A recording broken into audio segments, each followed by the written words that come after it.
A quick follow-up video on the previous video that we made regarding movement. You ever notice how an old rusty hinge barely moves, and when it does, it makes all those weird creaky sounds and all sorts of funky noises? Your joints are kind of the same way.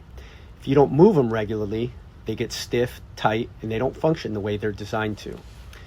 In my youth, when I was at the gym, I'd be impressed by dudes that could bench press 315 pounds for reps, squat 500 pounds.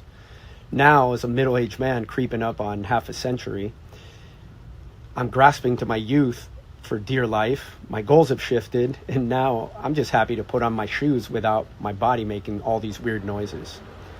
So, back to the rusty hinge. Movement is one part of the equation. The other part is hydration.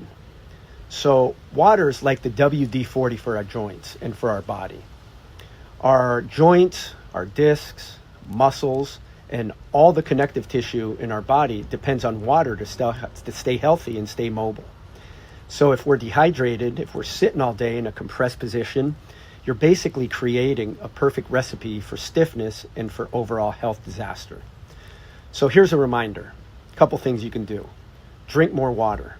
Take half your body weight in ounces as a good start. So for example, if you weigh 200 pounds, let's get 100 ounces of water each and every day. Also, take a joint formula. Joint formulas usually include things like glucosamine, chondroitin sulfate, bromelain, omega-3s, white willow bark, and many of those joint-friendly nutrients you've probably read about that help the joints. And what they do is they help drive water into the joint itself, lubricating them almost like spraying WD-40 on that rusty hinge. But after you spray the WD-40, you don't just walk away from it. You have to open and close the door multiple times to make sure that the whole mechanism gets the WD-40, that lubrication. So our joints are the same way. And that's why we say that motion is lotion. And that's why we need to move our bodies each and every day.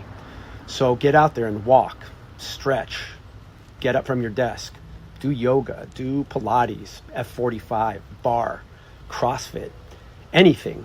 Even if it's just walking around the block, no matter how little it might be, something is better than nothing. Like I said, motion is lotion, and your body was built to move. So get on it.